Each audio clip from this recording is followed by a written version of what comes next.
दिल्ली की रानी। एक थी रानी। क्योंकि राजा की मौत एक हादसे में हो गई थी, रानी को ही राज्य संभालना पड़ रहा था। रानी का नाम था रानी रश्मिवती। रानी ईमानदार थी और प्रजा की सेवा में लगी रहती थी। एक दिन उसके दरबार में 3 नौजवान आए, रमेश, सुरेश और दिनेश। कहो, क्या सहायता कर सकती हूं मैं तुम्हारी? हम आपके दरबार में काम करना चाहते हैं ताकि जनता की सेवा कर सके।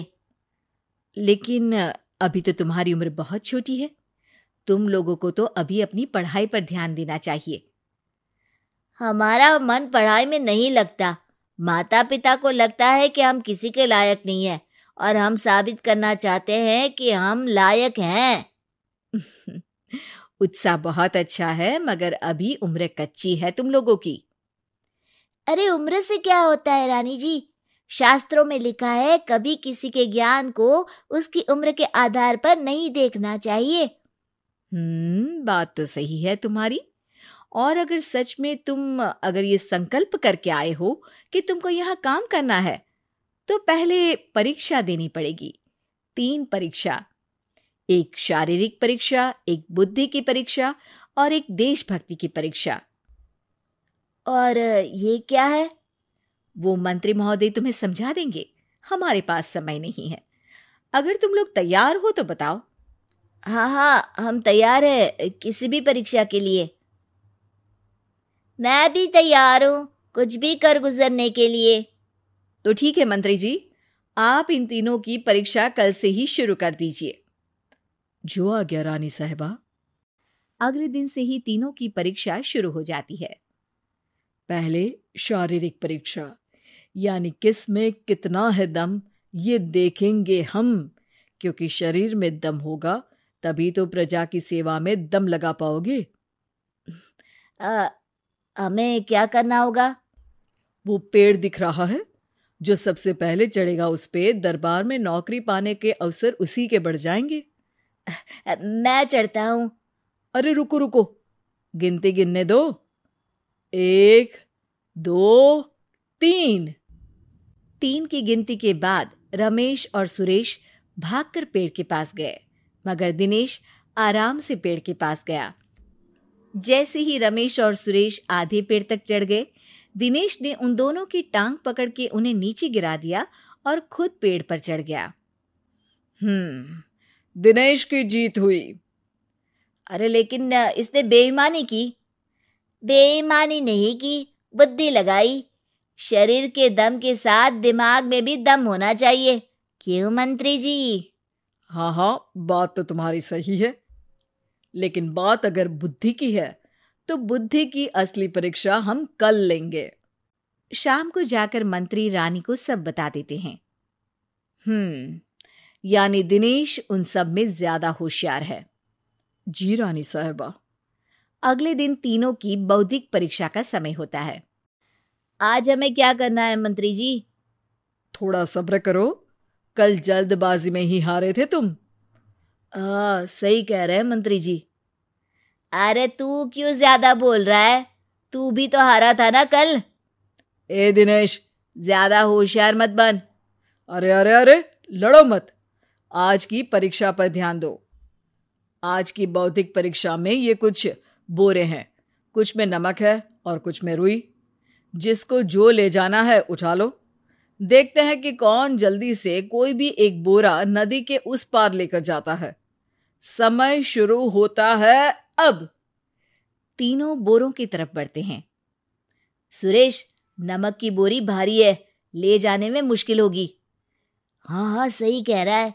रुई हल्की है, हम दोनों रुई लेकर चलते हैं। अरे भाई, मैं तो नमक लेकर जाऊंगा। रमेश और सुरेश ये सोचकर हंसते हैं कि आज तो दिनेश हार ही जाएगा। दौड़ शुरू होती है। 1, 2, 3। तीनों नदी की तरफ भागते हैं। रुई में वजन कम होने के कारण रमेश और सुरेश आगे निकल जाते हैं और दिनेश थोड़ा पीछे। पर जैसे ही वो सब नदी में जाते हैं, दिनेश की बोरी का नमक गलने लगता है और वजन कम हो जाता है, जबकि रमेश और सुरेश की रुई में पानी भर जाता है और बोरी का वजन बढ़ जाता है। अरे ये इतनी भारी क्यों हो गई रमेश? अरे मुझे क्या पता, शायद जादुई बोरी है। अरे लगता है कि हम बेवकूफ बन गए। बने नहीं हो, तुम हो ही बेवकूफ। इतना तो पता होना चाहिए कि पानी में नमक गल जाएगा। दिनेश का पूरा नमक गल जाता है और बोरी खाली हो जाती है। वो जल्दी से रेस पूरी कर लेता है। इस परीक्षा के विजेता भी दिनेश ही हैं। उसने दिमाग लगाकर दिखा दिया कि वो बौद्धिक परीक्षा में भी रमेश और सुरेश से आगे है। अब कल तुम्हारी देशभक्ति की परीक्षा होगी, जो स्वयं रानी मां लेंगी। रात को फिर मंत्री रानी के पास जाकर बता देते हैं कि आज की परीक्षा में कैसे दिनेश ने अक्लमंदी दिखाई और बौद्धिक परीक्षा में भी उसी की जीत हुई। अरे वाह, दिनेश तो हमारे बहुत काम आ सकता है। हम उत्साहित हैं कल की परीक्षा के लिए। वो तो ठीक है रानी साहिबा, लेकिन हमने सुना है कि पड़ोसी राज्य का राजा आकाशदीप हमारे राज्य की सीमा में घुसपैठ कर रहा है। ये तो चिंता की बात है। हमें जल्द ही कुछ करना चाहिए। अगले दिन रमेश, सुरेश और दिनेश अपनी आखिरी देशभक्ति की परीक्षा के लिए दरबार में आते हैं। प्रणाम रानी साहिबा। नमस्कार रानी जी। प्रणाम रानी माँ।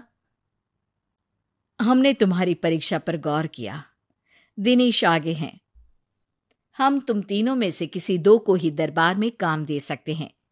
किसी एक को आज जाना होगा। तो देशभक्ति की परीक्षा के लिए तैयार हो?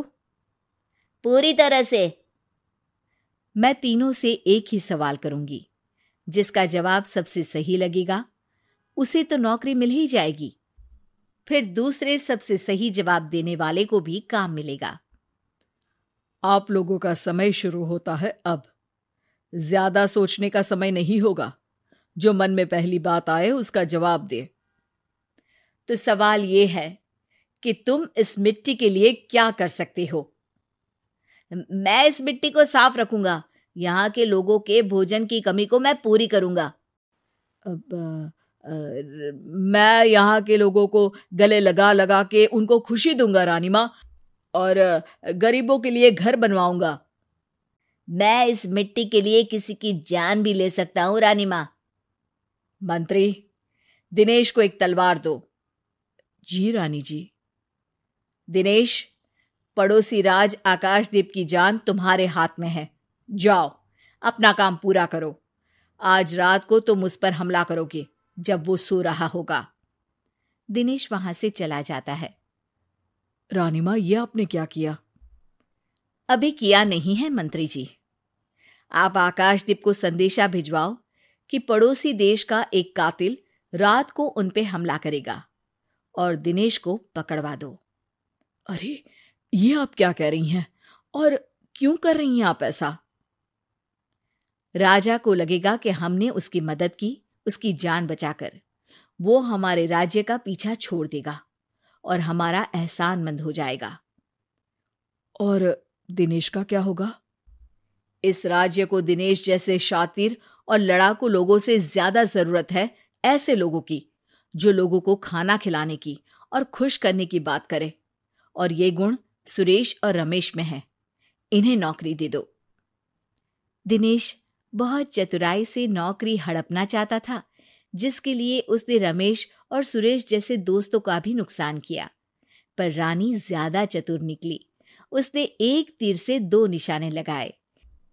दिनेश जैसे खूंखार युवक को राज्य से बाहर करवा दिया और पड़ोसी राजा आकाशदीप को अपना एहसानमंद कर लिया।